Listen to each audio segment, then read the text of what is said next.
Meat Boy MMA has the content. And now it's gonna be the revenge. It's gonna be a big revenge. Guys, Let's go, boys. Episode 196. UFC is in Macau, Meat Boy, and it's a kind of a low-key stacked card, I guess. There's a lot of kind of uninteresting cards to start, but a lot of good stuff down the stretch. And it's an early morning ripper and a late one from us, but nonetheless, Meat Boy, last week was UFC 309. We kind of killed it, right? MEATLOCK got back on track, obviously. Marcus McGee, the Marcus McGeatlock, cashed with ease against Jonathan Martinez. I mean, there were those dangerous leg kicks late on in the fight, but McGee clearly won 2 rounds. What did you make of Marcus McGee in the prelim headlining spot and get the MEATLOCK back on track?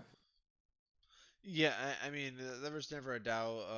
Marcus McGee, he's absolutely coming in with the absolute, meat sweats, getting it done, getting the pay. It was a phenomenal performance, man. That guy's no joke. It's just surprising to see him in the UFC at such an older age. But maybe he's now peaking and this is the right time. But yeah, great performance. Can't wait to see more of what that guy's up to.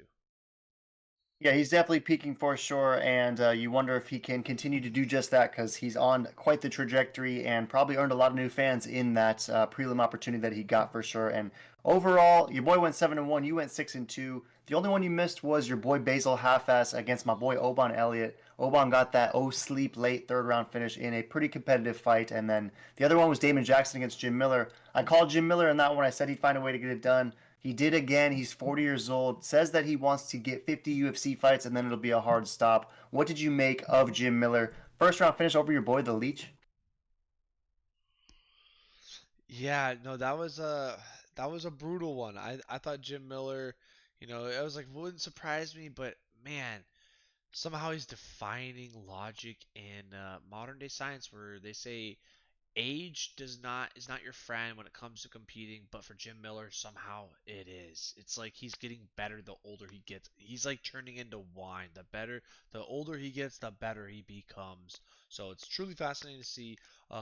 People need to start talking about how Jim Miller might be actually the real GOAT. To be doing what he's doing at his age is absolutely absurd.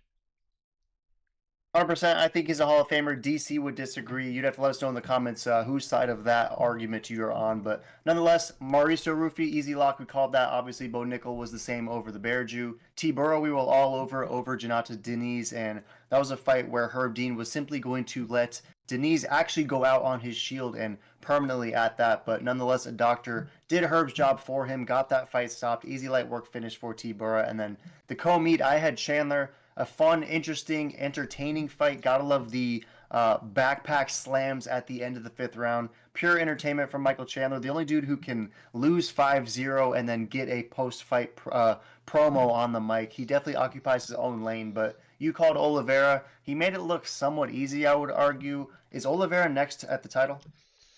You would think so, but I don't know. There's always something weird going on with Charles and like the title, like with Islam and all that. Like I don't know why they haven't already fought, to be honest. It just doesn't make sense. But for some reason they haven't ran that rematch back. I don't know if it's logistics, I don't know if it's UFC or someone's dodging someone, but he's definitely due, and they need to run that back because Oliveira.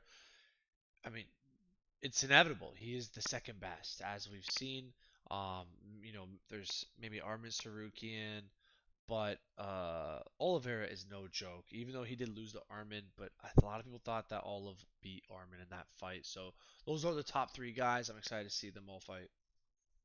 Yeah, it was a split decision. How much emphasis do you put on the submission attempts that Oliveira repeatedly had? And it seemed like he had them in deep, but Armin was able to survive and emerge with the split. Armin versus Islam in the rematch, I guess, is next, and then we'll see what happens after that. See if Oliveira gets inserted after that. But John Jones, Stipe, main event. John Jones did what he did again. We were both all over it. I thought the fight would be a little bit closer than it was, but nonetheless, John Jones absolutely dominated. Made Stipe look slow. I thought that it was just a uninspiring performance from Stipe, but you loved what you saw from John Jones. Most people did. John Jones versus Aspinall, if it goes down, who you got, and were you impressed with his performance over Stipe? Oh yeah, yeah, no, absolutely impressed. I mean, to put Stipe out with a sick little spinning heel kick at almost 40, that's pretty cool. That was very impressive to see John do some John stuff. I feel like, Bones Jones kind of the bones and the elbows kind of have left the building, and he's been very careful of not losing until he's been in the heavyweight. Now he's ragdolling. He's kind of getting back to his old school Bones Jones way of getting finishes done in spectacular fashion while doing crazy moves like crazy elbows, spinning elbows. But now he's doing spinning back kicks, which is just as impressive because you would think he'd be getting less athletic, but yet somehow he got more athletic. But yeah, it was a good fight. Uh, I mean, I guess it wasn't really a good fight because Jones just demolished him all the time, but like it was definitely sad to see Stipe go out the way he did. Kind of reminded me of like DC. It was like, dang, that's the way to go out. DC to get hit with a belly punch, and he kind of did the same thing. And Jones is kind of a sicko like that, where he wants to put people out the way they put other people out to just kind of say, yeah, I'm that good. So he definitely put that. But I don't know. We'll see if Jones fights again and if he gets tested because like was he tested? Yeah, great questions, great insights. You love the finish from John Jones for sure. Just landing that shot on the opposite side of the liver, shutting down his central nervous system, and having Stipe just collapse. Essentially, it was crazy to see. And John Jones solidifying himself, obviously, as the GOAT. Love him or hate him, but it is what it is. And you obfuscated the question of who are you taking, Aspinall versus John Jones. But no worries, we'll see if that fight ever goes down. And way to dangle the carrot because I can't wait for that breakdown because you know where I'm going, and I'll be very curious to see where you're going, Meat Boy. But nonetheless, we could talk 309 all day, but you want to swap us through to Macau? We got 5 to break down in a Meatlock. Yes. Excellent. Swap us through then. It is the Meatlock. You see the text. It's your boy, Carlos Ulberg, the Blackjack. Someone we've Meatlocked twice already. It's our third time, and we like this as a minus 230 favorite against Volkan No Time Uzdemir, who is 20-7, is looking better than ever, and has 2 straight recent first round finishes. One was a performance of the night, easy light work finish over our boy Johnny Walker, and then Bogdan Guskov, aka Bumdog, who is on kind of a fake tear right now, also got smoked in 1 round by No Time Ozdemir. So the dude is kind of peaking. He's won 3 of 4. The only loss was to my boy Krylov, but we love Carlos Ulberg, the trajectory he's on, how he's getting better every single fight, and how every time we meet lock and or pick Blackjack, he gets easy light work finishes and makes it look like these guys shouldn't be in there with him. So we like this meatlock. It's your boy Ulberg. How does Blackjack get this one done over Volkan Uzdemir? And is it early and often, or is this kind of a grind him out fight where maybe this goes 2, 3 rounds, maybe even the distance? Yeah, I think this is gonna be a one-shot KO first round. Uh, Uzdemir is very good, but he is old and washed up, while Blackjack is just getting better and better. I mean, he's been putting on spectacular fashion. This is an absolute lock, first round, first 60 seconds. That's what's gonna happen. Yeah, I was going to ask you if this was an under 60-second banger because obviously it's a high confidence meat lock. We won't even be minimuming it because it is such a high confidence Ulberg lock. But is it a first round early enough and under 60-second banger that you love to patent? I mean, 83% of Tapology is rolling with Ulberg, so a lot believe that like the Meat Boys, they're meat locking this one, and it's basically all brown for the Ulberg KO. So is it under 60 seconds, 100% first round? I wouldn't say 100%, but it's definitely happened the first round. Under 60 seconds. It's probably also happening in the first round.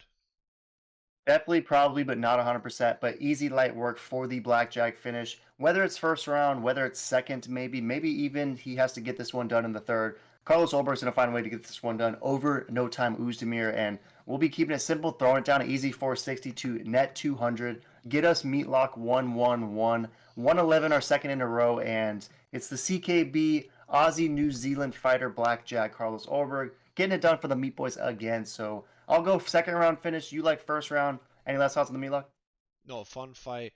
Olberg, he's kind of been under the radar. I feel like he's getting no love.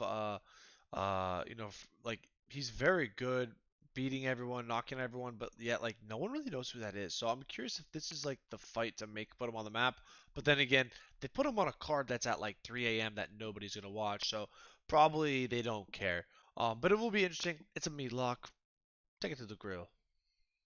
Yeah, take to the grill for sure. Hopefully it aligns with like New Zealand time, maybe. Maybe it's at a more reasonable time for them, but maybe those are already his fans anyways. And as far as expanding the base, getting some of the US fans, 3 a.m. is definitely going to be a tough sell. But nonetheless, it's a meat lock. We're taking it to that grill. Swap us through, Meat Boy, because this one is fascinating. We kept it on the docket for almost a nostalgic reason, but it's your boy Zhang Mingyang, the Tiger, taking on Ozzy Diaz. And the last time we saw Ozzy Diaz was when he fought our boy, your boy specifically, Joe Bodybags Piper on Contender Series. We live streamed next to it, live react, got copyright struck by Mola TV, but nonetheless, we were all over Piper as a slight dog in a fight where Ozzy Diaz was like minus 180. Most people thought that he was going to get that one done and was coming in with a lot of hype. I mean, to be a sizable favorite over Bodybags Piper, who we've seen go on a tear in the middleweight division in the UFC, showcases the hype that this guy had, but he didn't win that fight, and he has since rifled off 2 straight finishes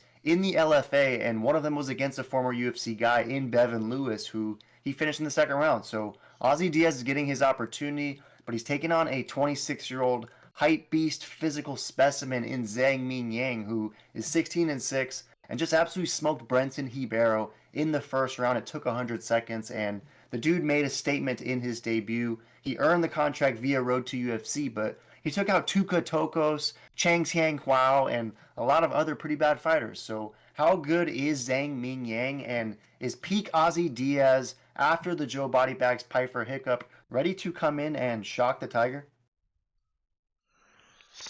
Yeah, it screams upset, but man, I think the Tiger is the real deal, and I think he's going to absolutely send the Aussie back to where Body Bag Piper did in a body bag. So I think he's going to send him to Shadow Realm. I think it's going to be early and often.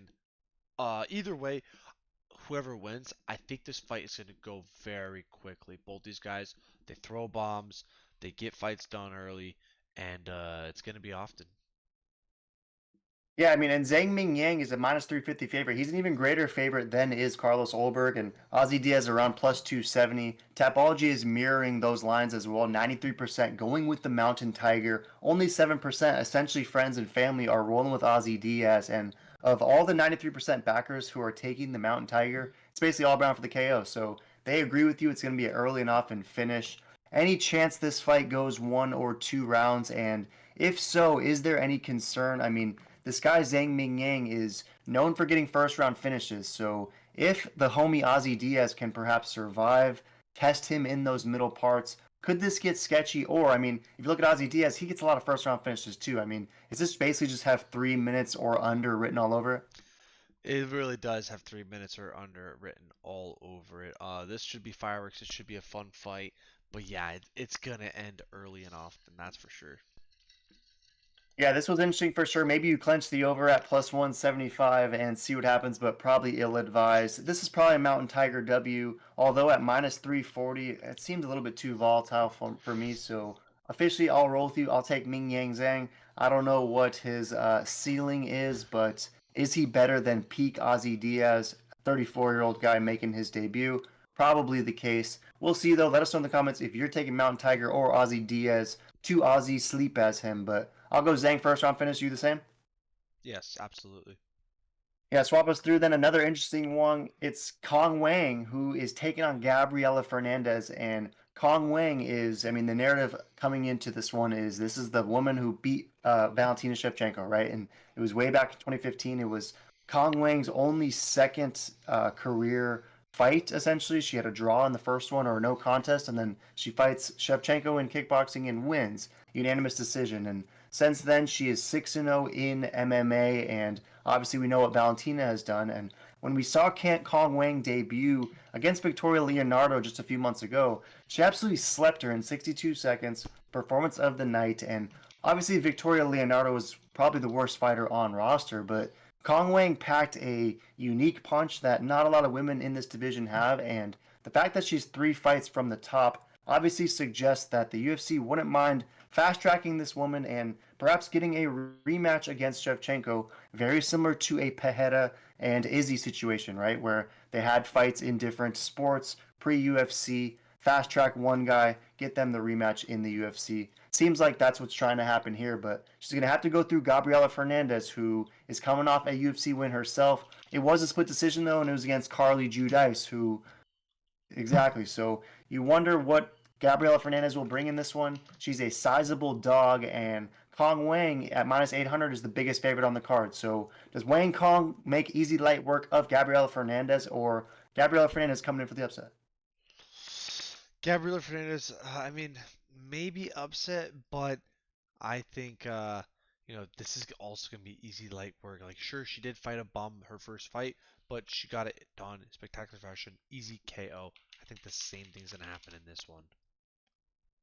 Yeah, size-wise, they're basically the same size, which I find interesting because Kong Wang looks big in there, right? She's big, she's strong, she's fast, and maybe that's just because Leonardo is as compact and small as she is. But Gabby is a little bit bigger of a woman, so size-wise, they're coming in. But the speed and power should probably be huge in this one. Gabby, we know though, as a Brazilian fighter, so she is clearly no slouch on the ground. Is there going to be any concerns if this fight hits the mat and the Joker Kong Wang maybe is exposed in that arena, or do you expect her to have the game necessary to nullify what Gabby Fernandez will be bringing? Man, I honestly I gotta imagine that Wang is just gonna get it done first round. I think she's gonna get pull a Joker 1-2 KO punch and finishes early and often. I think she's got something to prove, on her side of the world, and I think she's gonna get it done in spectacular fashion. They're not gonna host her if she ain't gonna get a sick knockout. So I just feel a knockout coming, versus a slightly better opponent than her last one. Yeah, it could be slightly. That could be the key aspect for sure. And of course, this is an opportunity set up for her and the UFC giving her who they believe would be a winnable opponent for sure. But Gabby Fernandez, not that bad, has a couple submissions on her belt, even has an early career win over Yasmin Lucindo, who has some UFC wins for sure. So we'll see if she brings a more competitive fight than the odds suggest. But 97% rolling with Wang Kong. Minus 800, she is the favorite. And I'll roll with you. I'll take her in this one, probably by first round finish. I hope she gets another similar Sleep Town KO like she did last fight because that was pretty sweet. It was a unique highlight to see from women in this division, and I'm pretty down with new blood, new competition at 125 because you got to imagine Valentina maybe doesn't have many left, so a fun hype beast rematch could be interesting. So I'll take Wayne Kong first round finish. You got the same, right? Yeah, absolutely. It's definitely gonna be a first round finish.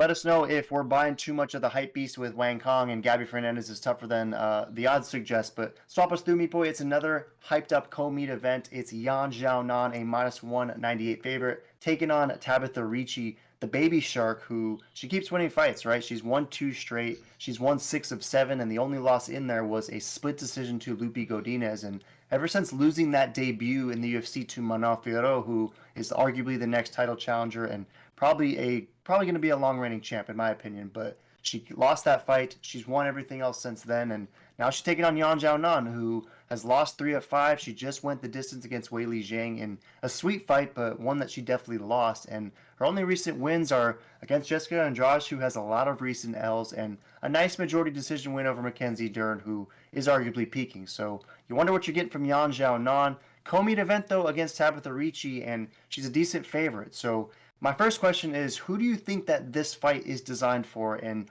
do you think the UFC would prefer Yan Xiaonan in a co-meet event to rediscover some of that local hype and potential star power, or are they trying to build Tabitha Ricci, the baby shark, off of the back of Yan Xiaonan? They man, they definitely could build this off the back with Tabitha Ricci, but I think this is going to be a one-sided mauling. I think Yang Shannon is going to decimate Tabitha Ricci. Tabitha Ricci's been looking good. She's got a couple wins under her belt recently, coming back in the win column, but she just hasn't been fighting the same caliber that, Yan Shannon has been fighting. I mean, she's never fought Jessica Andrade, and she's never fought Weili Zhang, and I gotta believe that both of those people would absolutely decimate Baby Shark, and so I think it's gonna be a similar thing. I think Yon is no joke, and I think she's gonna get it done in spectacular fashion. Yeah, the odds would suggest that Tapology is buying that as well. 82%. I was a little bit surprised to see this discrepancy. 82% is going with Yan Xiaonan, only 18% going with Ricci, and it's basically beige on both sides. So they think that these fights do go the distance. But one common opponent they do share is they both beat Angela Hill, most recently for Ricci, unanimous decision, and then Yan Xiaonan did it many years back in 2019. But you're right, obviously Ricci has not fought Wei Li Zhang. Jessica Andrade versus Ricci might be kind of interesting though if those two fought tomorrow. But nonetheless, do you think that this fight is going to be competitive, or do you really envision Yan Xiaonan steamrolling Ricci? And if so, is it via strikes? Is it grappling? Is it a well-rounded attack that she implements? Like, how do you think Yan Xiaonan dominates Ricci if she does? Yeah, if she dominates Ricci, it's got to be on the feet. It all has to stay on the feet. It's going to be a decision, point absolute domination, or I think it'll end with a uh like a cut on the face, to be honest. I don't even know if she's gonna knock her out, but I could just see being such a brutal, beatdown for Ricci that Ricci gets big ol' cut over her eye and then TKO via cut. Yeah, I could see it for sure. I mean, Jan has the flurry of strikes, and she is fast. She hits pretty hard for strawweight, and she's picked up some finishes before. So, I mean, Jessica Andrade, first round finish. So maybe she does that to the Baby Shark as well. This one I think could be interesting though, Meepo. I mean, Zhao Nan lost a lot of recent fights. She's 35 years old. Baby Shark, I mean, kind of nothing to lose. Plus 165 is 29 and arguably peaking. I'm going to go with the YOLO on this one, Meat Boy. Something tells me Ricci's going to find a way to get this one done. Could be a Simps decision. I mean, I don't know. Sometimes when these rounds are close, and Tabitha Ricci rounds often are, maybe they end up leaning that way, although you wonder what the judging influence will be on this co-meet event. But I'm going to go with the YOLO. I'm going to take a decision for Tabitha Ricci. Something tells me she finds a way to get this one done, maybe via grappling, maybe just finding ways to control and slightly edge out rounds, maybe some leg kicks. I don't know. I'm not that bullish on it, but I'm going Ricci by decision, taking her as a dog. Tripping or what? No, I don't think tripping at all. Um, I could see it, but I don't know. I think Yon's just in a different caliber. I think her striking's too good. I think she'll be too big for Ricci. I think her strength is just gonna be too much for her. Ricci's just pretty small. I just gotta imagine that Yon is gonna have that upper strength, and her size is what's gonna win it for her. Yeah, and that's a great point. I'm glad you mentioned the size is massive, right? Yan Jianan's pretty big for this division. She's 5'5", 63-inch reach. 5'1", maybe is Tabitha Ricci, so the size will be huge. Tabitha Ricci's going to have to find a way to get on the inside and make it ugly for sure, but if Yan just stays at range and picks her apart, you could be all over that for sure. So let us know in the comments. We're somewhat split on it. He's got Yan Jianan. I got Ricci for the YOLO, but swap us through, me boy. It's the one I've been very, very eager to get your perspective on because I mean, I don't know how any other way to put it. These are your two boys, and like I often say that fighters are your boy. I said your boy Ming Wing Zhang earlier, but these are your two of your boys. I mean, Davison Figueiredo, Peter Yan, the two guys you've been PCing since this journey began. I mean, who do you rep more in this fight? I mean, I don't even want to touch the metrics, the former champs, the records, the recent win losses, the upsets, the capital finishes. I mean, there's a lot of good stuff you could talk about, but who are you taking? I mean, I feel like this is a tough question for you to address. Yeah, if you told me a year, 2, 3 years ago, oh, Davison Figueroa is absolutely gonna fight Peter Yan, I'd be like, dude, you're crazy. That's never gonna happen. But here we are, and they're freaking happening, and it's like, geez, of course. Why did I have to pick two of my favorite fighters to then be fighting versus each other? Now, how do I pick this? Obviously, Davison Figueiredo is going to decimate Peter Yan. Peter Yan is a has-been. I love you, Peter, but sorry, you're a has-been.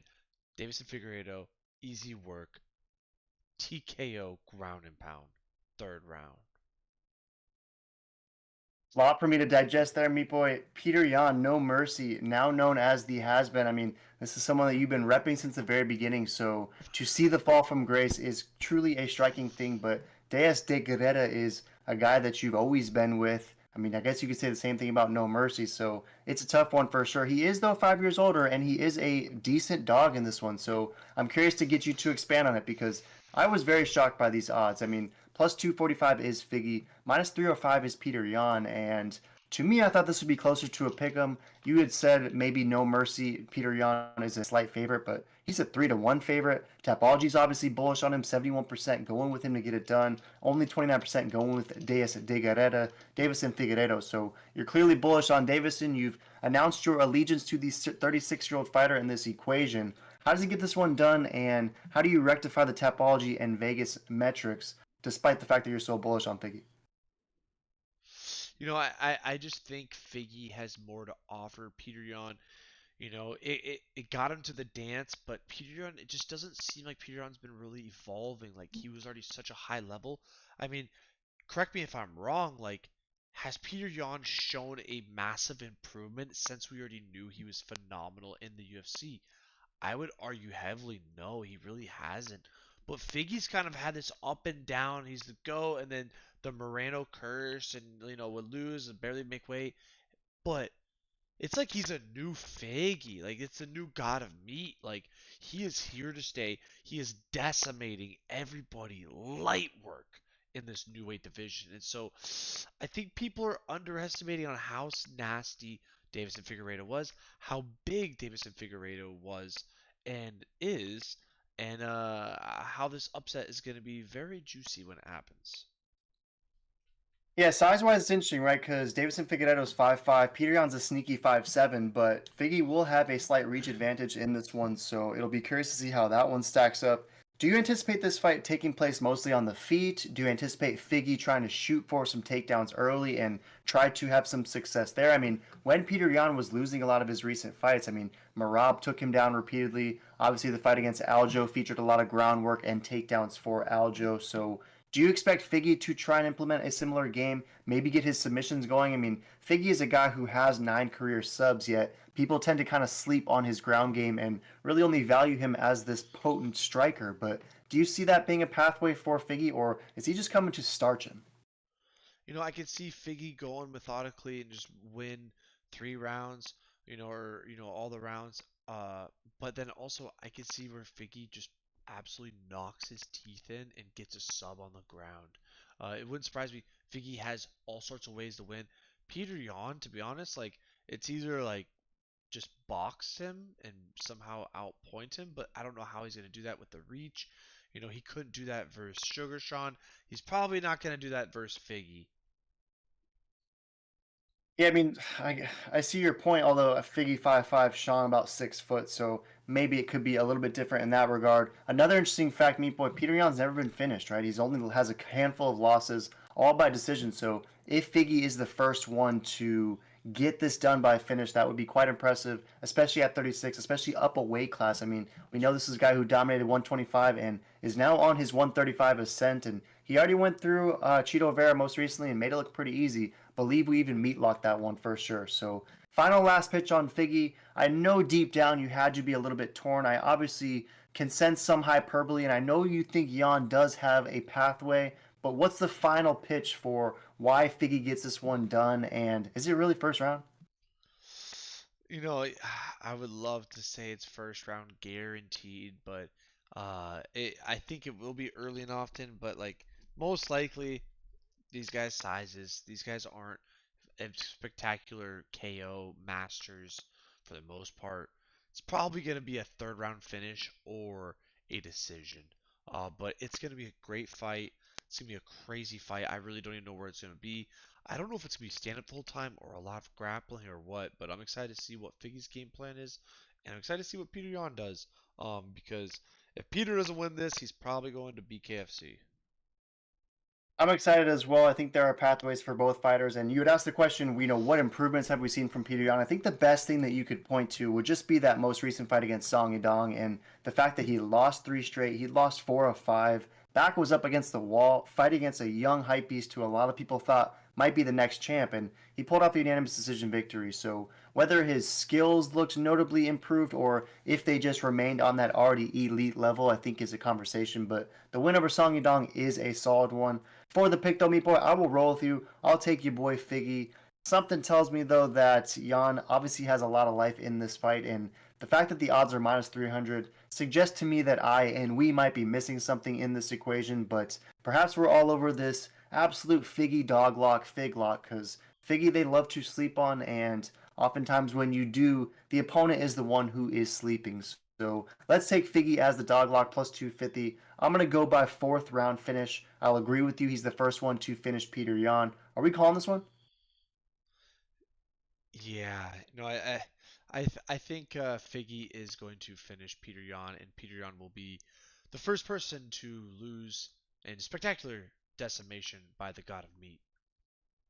We shall see for sure. Nonetheless, people, UFC Macau in the books. Again, it's a late ripper, a scrappy prelim card, and a main card that has some interesting fights. We obviously skipped Muslim Salikov versus Song Kenan because obviously, but nonetheless, we broke down 5 Meat Boy. Last week we killed it. Meatlock got back on track. After this week, are you going 5-0? Meatlock's obviously cashing with Ulberg, but what do you do after this week? I'm going 4-1. 4-1. I'll take 4-1 as well, Meat Boy. Let's just hope that the one is. Let's just hope there is no one, and we go 5-0 because we killed it last week, so might as well keep it going. Any last thoughts, Meat Boy? UFC in Macau. We're going to the UFC fights in Macau next time they happen. Any last thoughts? Nope, this is a fun fight, great fight nonetheless. Smash that, subscribe, throw in comments who you picking and why. Check out the other videos.